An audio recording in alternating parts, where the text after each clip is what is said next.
Tidak semua pernikahan hancur karena orang jahat.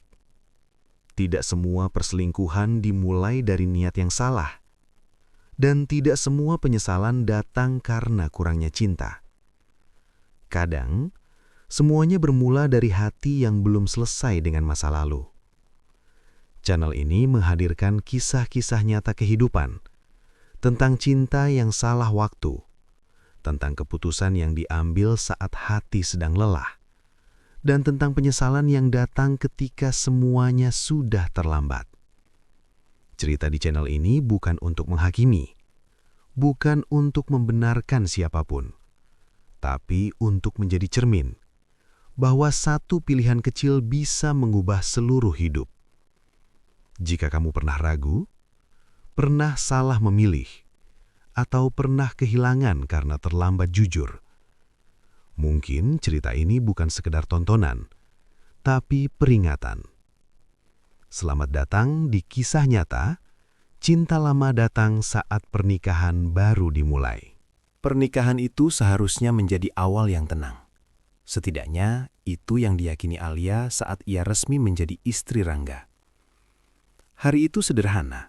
Tidak ada gedung mewah, tidak ada riasan berlebihan. Hanya akad di rumah orang tua Rangga, beberapa kursi plastik, dan wajah-wajah keluarga yang tampak lega karena akhirnya Alia menikah juga. Alia tersenyum, tapi senyum itu lebih banyak karena lelah, bukan bahagia.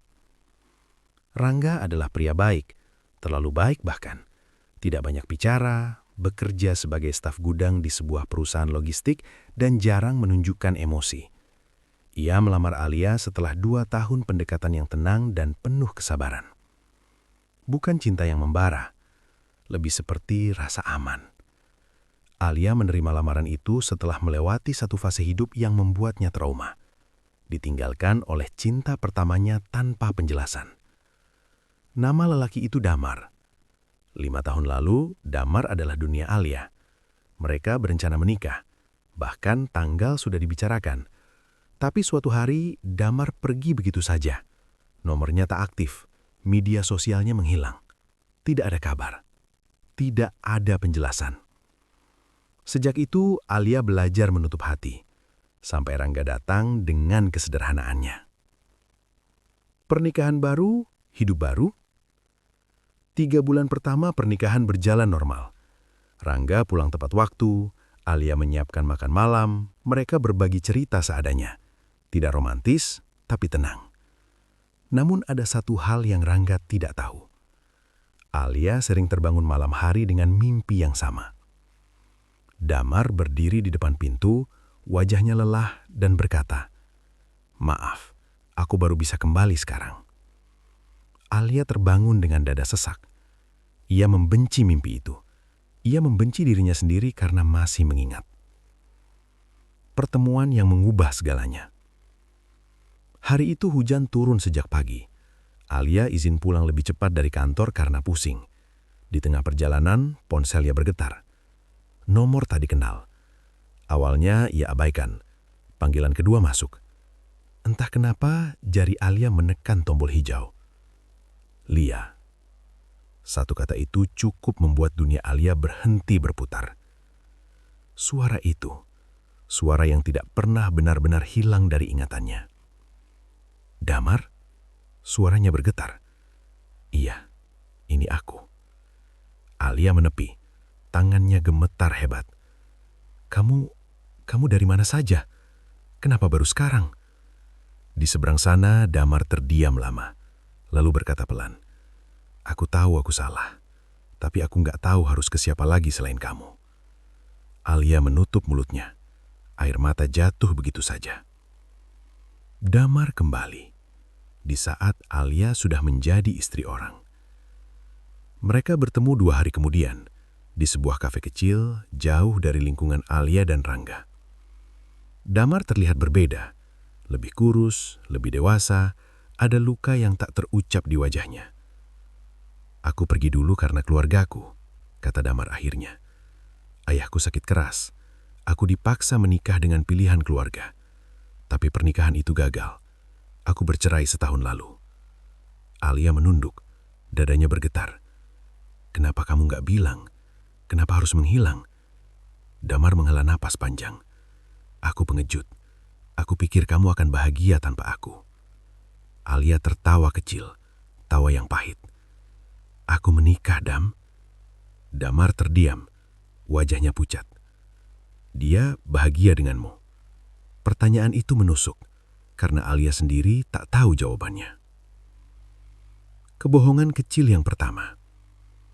Sejak pertemuan itu, pesan-pesan mulai masuk.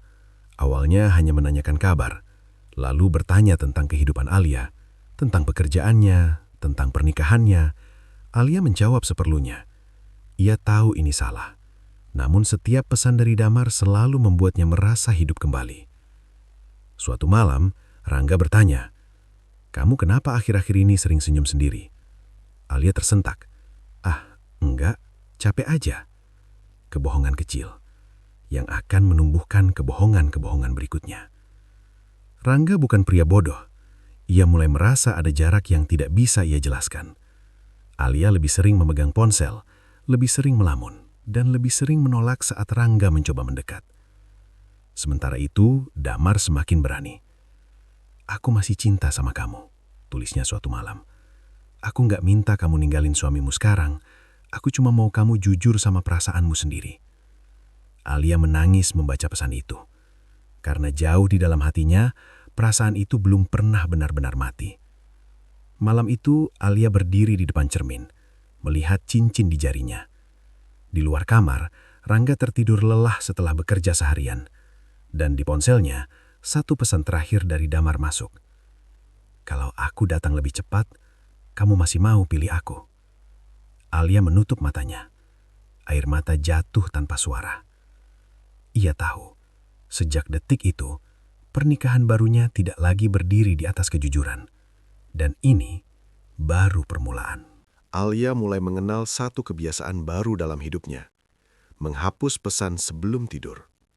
Setiap malam, sebelum ponsel diletakkan di meja, ia memastikan tidak ada satu pun percakapan dengan nama Damar yang tersisa. Bukan karena takut ketahuan semata, tapi karena setiap kata dari lelaki itu terasa seperti api kecil. Hangat, tapi perlahan membakar. Rangga tidak pernah memeriksa ponselnya. Ia terlalu percaya. Dan kepercayaan itu justru membuat Alia semakin merasa bersalah. Awalnya mereka hanya bertemu sesekali, sekadar minum kopi, berbicara tentang masa lalu, dan pulang sebelum malam. Namun lama-lama, pertemuan itu terasa terlalu mudah terjadi. "Hari ini aku lagi di dekat kantor kamu," tulis Damar suatu siang. "Kalau kamu mau, kita makan sebentar." Alia menatap layar lama. Ia tahu seharusnya menolak, tapi jarinya menulis, "Sebentar saja." Mereka duduk berhadapan di warung kecil pinggir jalan. Tidak mewah, tidak romantis, tapi percakapan mereka mengalir seperti tidak pernah terputus 5 tahun. Rangga tertawa dengan cara yang sama, cara yang selalu Alia rindukan. "Suamimu orang baik?" tanya Damar tiba-tiba. "Iya," jawab Alia cepat, terlalu cepat. "Terus kenapa kamu kelihatan kosong?" Pertanyaan itu membuat Alia terdiam. Di rumah, Rangga menunggu dengan makan malam sederhana. "Kamu pulang agak malam," katanya pelan. "Ada lembur," jawab Alia tanpa menatap. Padahal tidak. Rangga mengangguk. Ia tidak memaksa, tidak mencurigai, tapi hatinya terasa tidak tenang. Sejak menikah, ia merasa Alia selalu ada secara fisik, tapi tidak pernah benar-benar hadir. Ia mencoba menghibur diri. Mungkin Alia hanya butuh waktu menyesuaikan diri. Ia tidak tahu bahwa istrinya sedang berperang dengan perasaan yang tidak seharusnya. Suatu sore, hujan turun deras. Alia dan Damar terjebak di parkiran sebuah minimarket. Tidak ada payung, tidak ada alasan untuk tidak menunggu. Mereka berdiri terlalu dekat. Aroma hujan bercampur dengan wangi yang pernah akrab. "Aku masih ngerasa kamu milikku," kata Damar lirih. Alia mundur setengah langkah. "Jangan bilang gitu." "Tapi kamu datang terus." Kalimat itu seperti tamparan. Karena benar, tidak ada yang memaksa Alia datang. Kebohongan yang mulai membesar. Alia mulai pintar berbohong. Lembur palsu, alasan rapat mendadak, janji temu fiktif dengan teman. Semua demi 1 jam bersama Damar. Rangga mulai merasakan perubahan kecil. Alia jarang menyentuhnya. Jawaban Alia semakin singkat. Tatapan Alia sering kosong. Suatu malam, Rangga berkata pelan, "Kalau aku ada salah, bilang ya." Alia menatap suaminya. Ia hampir menangis. "Enggak, kamu baik," jawabnya. Dan itu justru membuat Rangga semakin terluka tanpa tahu alasannya. Di pertemuan berikutnya, Damar berkata sesuatu yang mengubah segalanya. "Aku masih mau sama kamu, bukan sekadar ketemu." Alia terdiam lama. "Aku istri orang," ucapnya akhirnya. "Aku tahu," jawab Damar. "Tapi kamu juga manusia, kamu berhak bahagia." Kalimat itu terasa seperti pembenaran. Dan Alia yang lelah menahan rasa kosong, mulai percaya. Ia tidak menjawab, tidak menolak, dan tidak pergi. Tanda-tanda yang tak bisa disembunyikan. Rangga menemukan sesuatu yang kecil, sangat kecil. Senyum Alia yang berbeda saat membaca pesan, cara Alia buru-buru mengunci layar, cara Alia menoleh saat Rangga mendekat. Suatu pagi, Rangga melihat notifikasi masuk sekilas sebelum layar mati. "Aku kangen." Tidak ada nama, hanya itu. Rangga tidak bertanya, tapi dadanya terasa sesak. Malam itu, Alia duduk sendirian di kamar mandi, menangis pelan agar tidak terdengar. Ia sadar satu hal, ia tidak sedang jatuh cinta lagi. Ia belum pernah benar-benar bangun.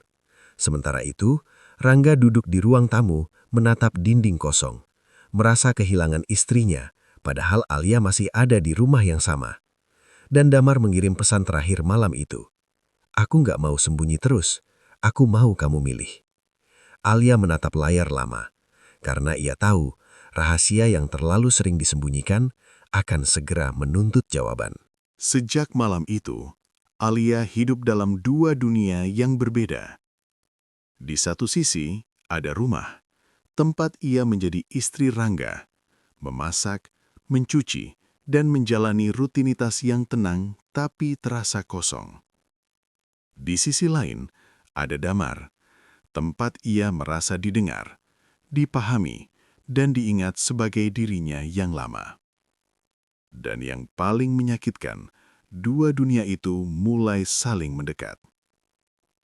Rangga bukan pria yang suka curiga. Ia dibesarkan untuk percaya, bukan menginterogasi. Namun rasa itu muncul juga, perlahan, tanpa suara, tapi terus menekan. Suatu pagi, saat Alia sedang mandi, ponselnya bergetar di atas meja. Rangga yang kebetulan lewat hanya melirik sekilas. Nama yang muncul di layar membuat langkahnya terhenti. Damar. Hanya 1 detik, layar langsung mati. Rangga tidak membuka pesan itu. Ia tidak menyentuh ponsel Alia, tapi dadanya terasa seperti diremas. Damar siapa? Pertemuan yang berubah arah. Hari itu, Alia menemui Damar dengan wajah pucat. "Rangga hampir lihat," ucapnya panik. Damar menghela napas. "Kita nggak bisa gini terus." "Aku tahu," jawab Alia lirih. "Tapi aku juga nggak bisa langsung berhenti." Damar menatap Alia lama, tatapan yang penuh harap juga tuntutan. "Aku nggak minta kamu meninggalin dia hari ini, tapi aku butuh kepastian. Aku capek jadi rahasia." Kalimat itu menusuk, karena Alia tahu, cepat atau lambat, ia harus memilih. Malam itu, Rangga mencoba bicara. "Alia, kamu bahagia nggak sama aku?" Pertanyaan itu datang tiba-tiba, tanpa nada marah, tanpa tuduhan. Alia terdiam. "Kenapa tanya begitu?" Baliknya. "Karena aku merasa kamu jauh, Rangga. Seolah-olah kamu ada di sini, tapi pikirannya kemana-mana." Alia menunduk, tenggorokannya terasa sempit. "Aku cuma capek," katanya akhirnya. Rangga mengangguk pelan, tapi hatinya tahu itu bukan seluruh kebenaran. Kenangan yang menarik kembali. Damar mulai membawa Alia ke tempat-tempat lama. Kedai kecil tempat mereka berbagi mimpi. Bangku taman tempat Damar pernah berjanji akan menikahinya. "Kita hampir punya semuanya di sini," kata Damar. Alia menutup mata. Kenangan itu terlalu kuat. "Kenapa kamu datang sekarang?" tanya Alia dengan suara bergetar. "Kenapa nggak waktu aku sendiri?" "Karena aku bodoh, dan aku menyesal." Penyesalan itu terdengar tulus, dan justru itulah yang membuat Alia semakin lemah. Alia mulai pulang semakin larut. Suatu malam, Rangga menunggu sampai lewat tengah malam.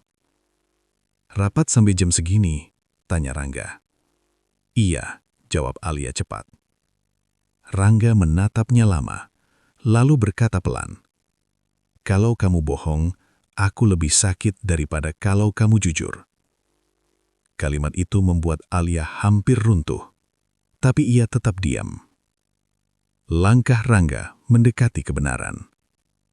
Rangga mulai mencari jawaban sendiri. Ia tidak memeriksa ponsel. Ia tidak mengikuti Alia.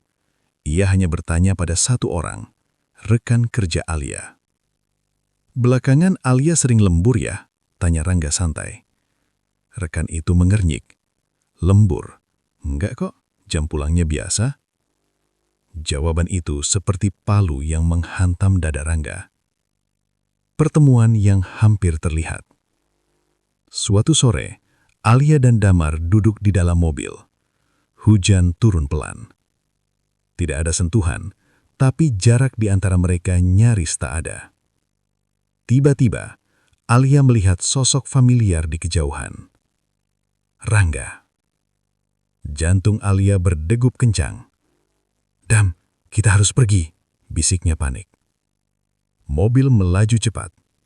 Alia menoleh ke belakang, berharap Rangga tidak melihat. Namun, Rangga sempat menatap ke arah mobil itu.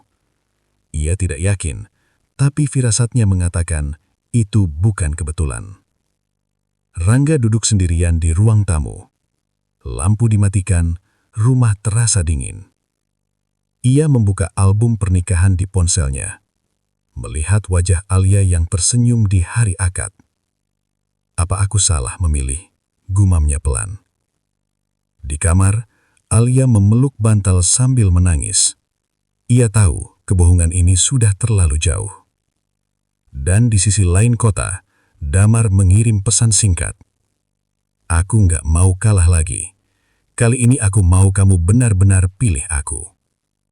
3 hati, satu kebenaran yang semakin dekat. Dan ketika kebenaran itu muncul, tidak ada yang akan keluar tanpa luka. Kebenaran tidak pernah benar-benar bersembunyi. Ia hanya menunggu waktu untuk terlihat. Dan pagi itu, waktu itu tiba. Saat kebohongan tak lagi rapi. Rangga terbangun lebih pagi dari biasanya. Ia tidak langsung berangkat kerja. Ia duduk di ruang tamu, menunggu Alia bangun. Ketika Alia keluar kamar, Rangga sudah ada di sana. Tatapan matanya tenang, tapi lelah. "Kita perlu bicara," katanya. Nada itu membuat Alia langsung tahu. Ini bukan obrolan biasa. "Ada apa?" tanya Alia, berpura-pura santai. Rangga berdiri. "Kamu ketemu Damar sejak kapan?"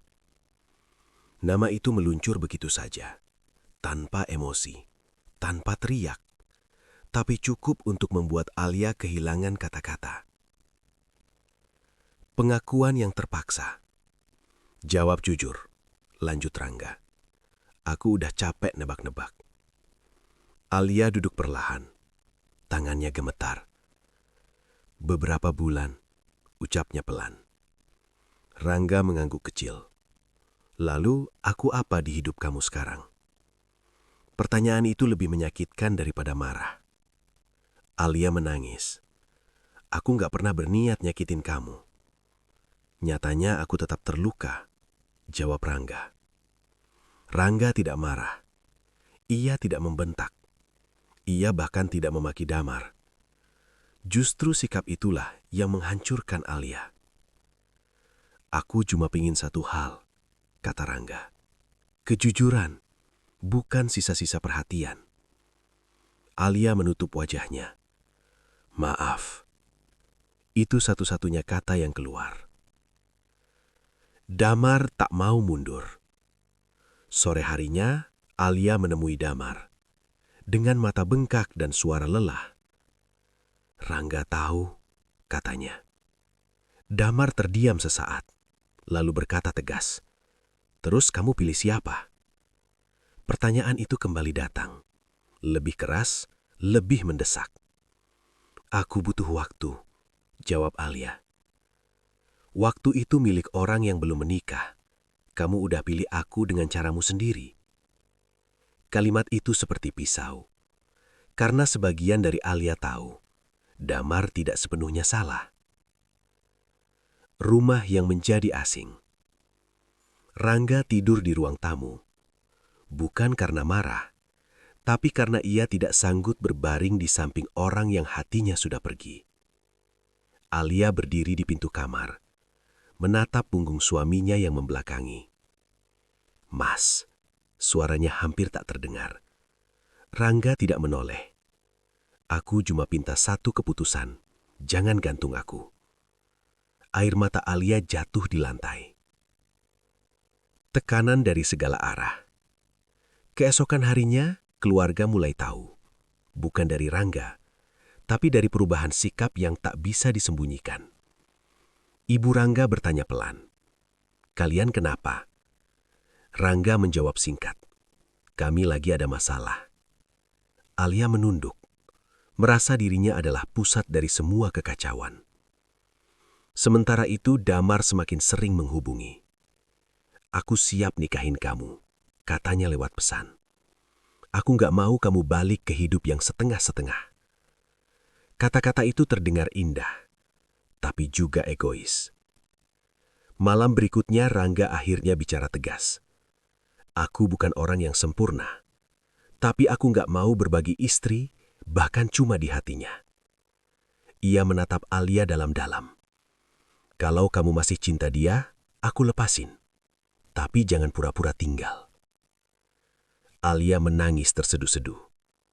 Untuk pertama kalinya, ia sadar bahwa tidak memilih juga adalah sebuah pilihan. Dan itu melukai semua orang.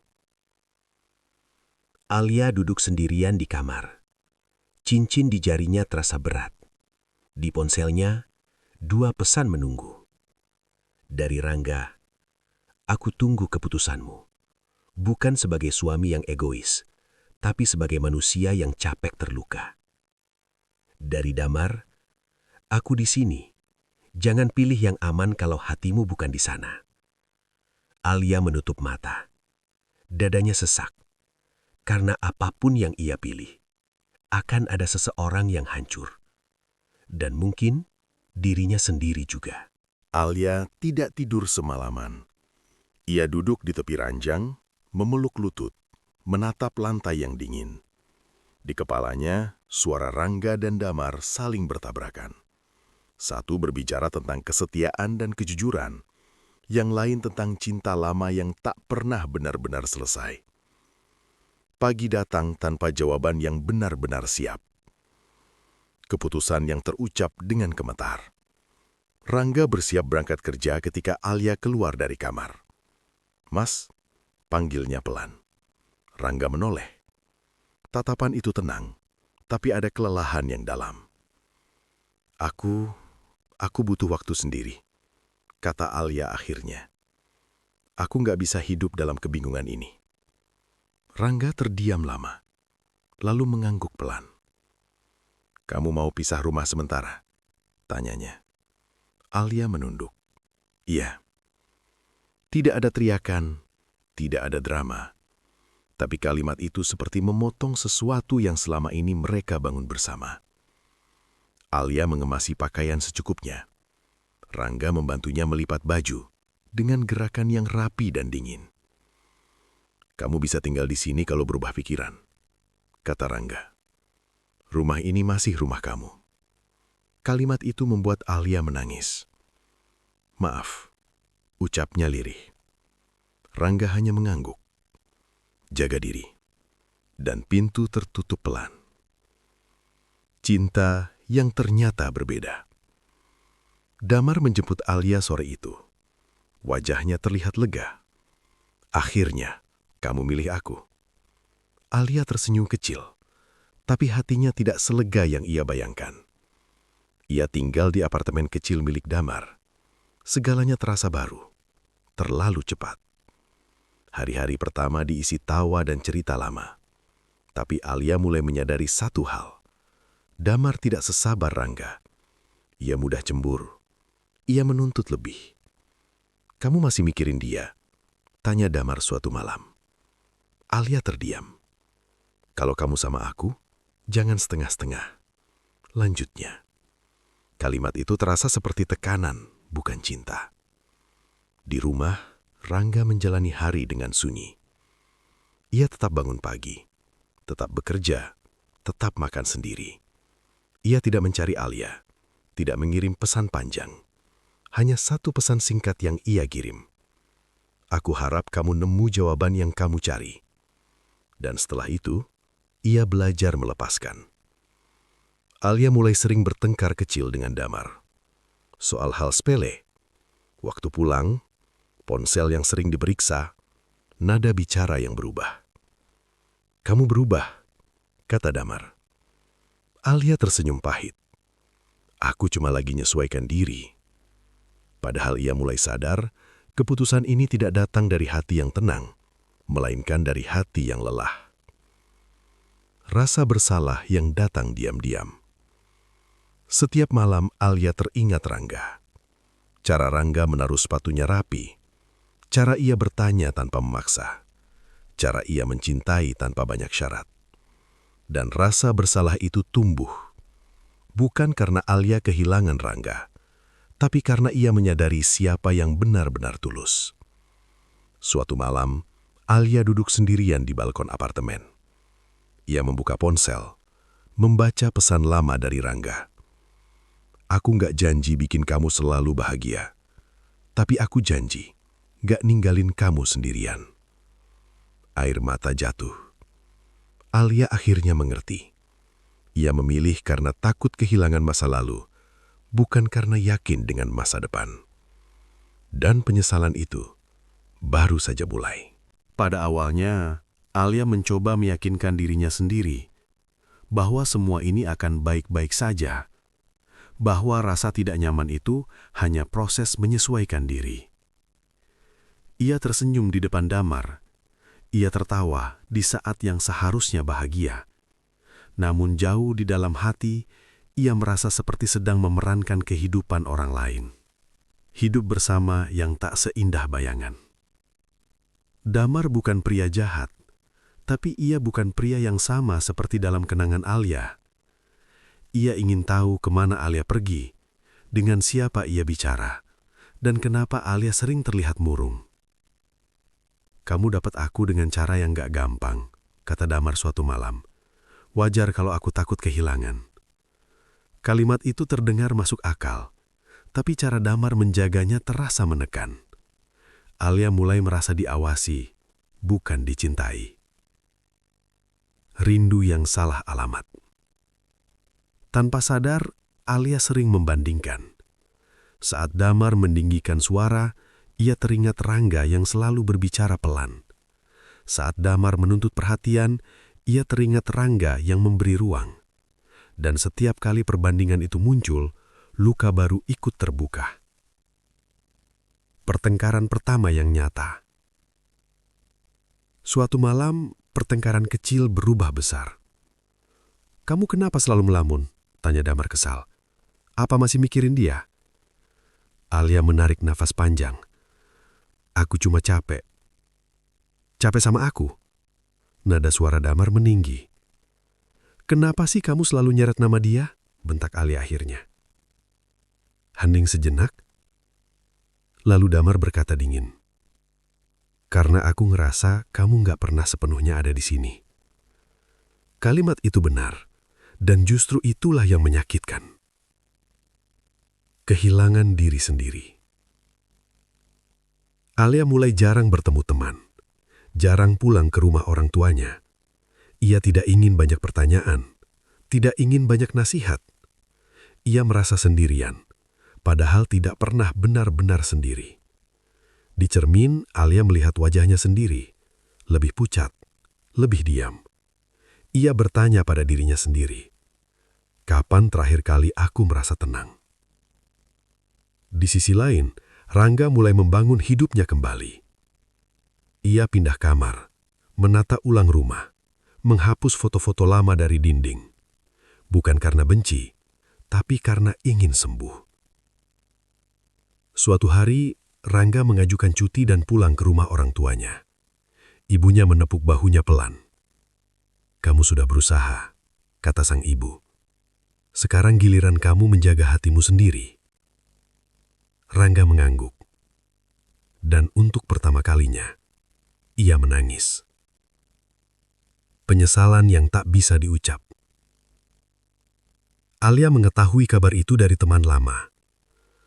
"Rangga kelihatan lebih kurusan," kata temannya. "Tapi dia kelihatan lebih tenang." Kata tenang itu menghantam Alia. Ia sadar, orang yang ia tinggalkan perlahan menemukan kedamaian, sementara ia yang memilih justru semakin kehilangan arah. Malam itu, Alia dan Damar kembali bertengkar. Damar berkata keras, "Aku ninggalin segalanya buat kamu." Alia menjawab pelan, "Aku juga meninggalkan banyak hal, termasuk diriku sendiri." Sunyi memenuhi ruangan.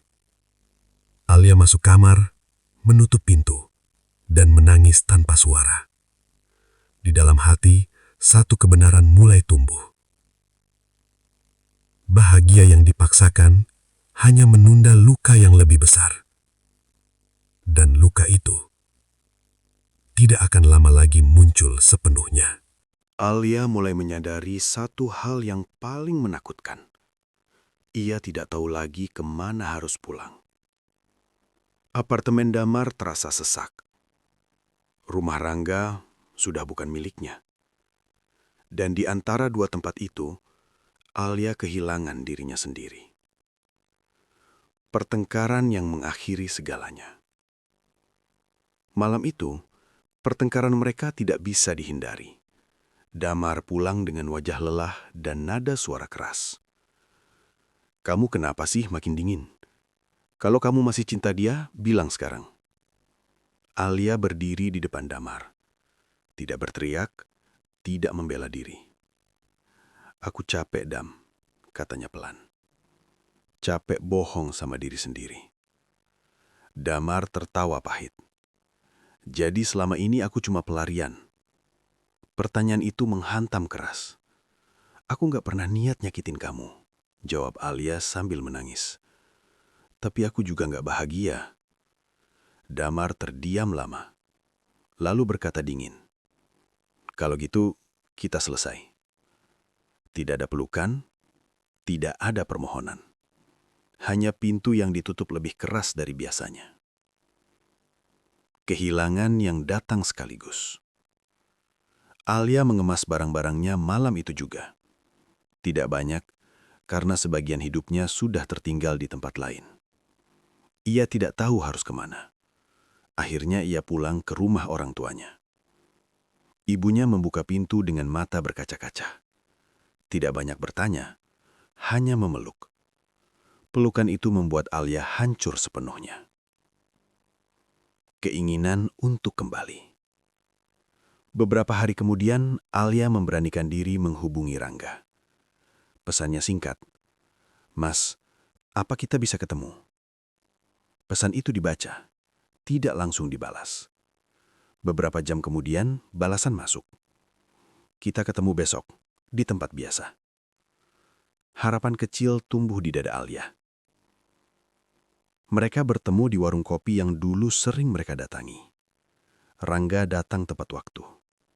Wajahnya lebih kurus, tapi matanya lebih tenang. Alia hampir menangis melihatnya. "Aku salah," kata Alia tanpa basa-basi. "Aku sadar sekarang." Rangga mendengarkan. tidak memotong. Aku ninggalin kamu bukan karena gak cinta, tapi karena aku bodoh. Rangga menghela napas panjang. Alia, aku udah maafin kamu, katanya pelan.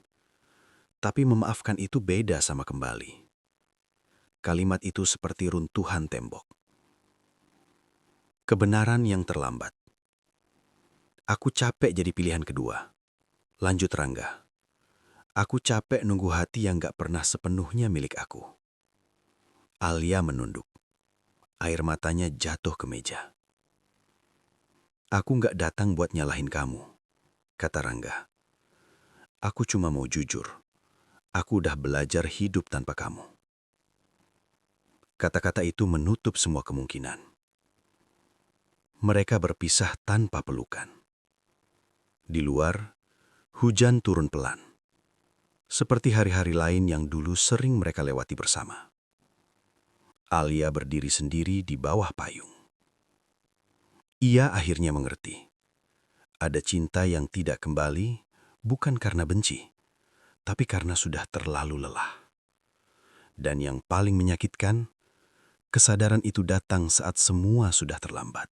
Waktu tidak pernah benar-benar menyembuhkan. Ia hanya mengajarkan cara hidup dengan luka. Sudah setahun berlalu sejak semuanya berakhir. Alia kini tinggal sendiri di rumah kontrakan kecil dekat tempat kerjanya. Tidak ada yang istimewa, tidak ada yang mewah. Tapi di tempat itulah ia belajar berdamai dengan dirinya sendiri. Hidup setelah semua pergi. Setiap pagi, Alia menyiapkan kopi untuk satu orang. Tidak ada lagi suara langkah kaki Rangga di dapur. Tidak ada lagi pesan singkat dari Damar. Awalnya, sunyi itu terasa menakutkan. Kini, sunyi itu menjadi guru. Ia belajar bahwa kesendirian bukan hukuman, melainkan ruang untuk jujur pada diri sendiri. Kabar yang datang pelan-pelan. Suatu hari, Alia mendengar kabar dari temannya. Rangga akan menikah. Bukan kabar yang dramatis, hanya informasi singkat. Tapi Alia terdiam lama. Bukan karena cemburu, bukan karena ingin kembali, melainkan karena akhirnya ia benar-benar sadar. Ia telah kehilangan sesuatu yang tidak bisa digantikan. Surat yang tak pernah dikirim. Malam itu, Alia menulis surat. Bukan untuk Rangga, bukan untuk Damar, tapi untuk dirinya sendiri. Ia menulis tentang ketakutan, tentang kebingungan, tentang keputusan yang diambil saat hati tidak utuh. Ia menulis satu kalimat yang membuatnya menangis lama. Aku tidak kehilangan dua pria. Aku kehilangan diriku sendiri. Surat itu tidak pernah ia kirim. Ia simpan sebagai pengingat. Beberapa bulan kemudian, Alia bertemu Damar secara tidak sengaja. Di pusat perbelanjaan. Singkat, canggung.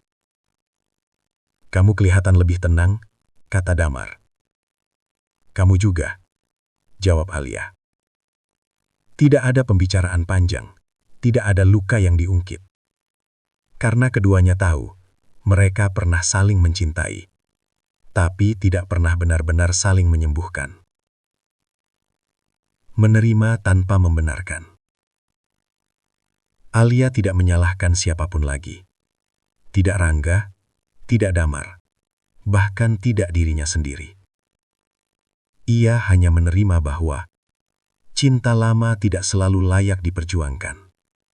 Kejujuran yang terlambat sama saja dengan kebohongan. Dan tidak semua penyesalan bisa ditebus. Beberapa hanya bisa dipelajari.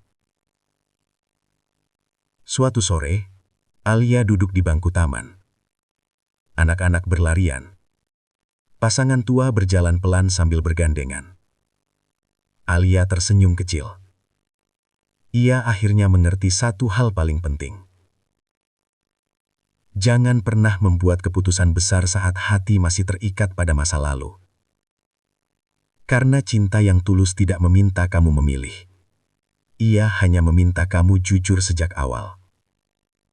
Dan penyesalan terbesar bukan kehilangan seseorang, melainkan kehilangan kesempatan untuk menjaga yang sudah ada. Alia berdiri, melangkah pergi. Tidak membawa masa lalu, tidak mengejar yang sudah pergi. Hanya membawa satu pelajaran paling mahal dalam hidupnya.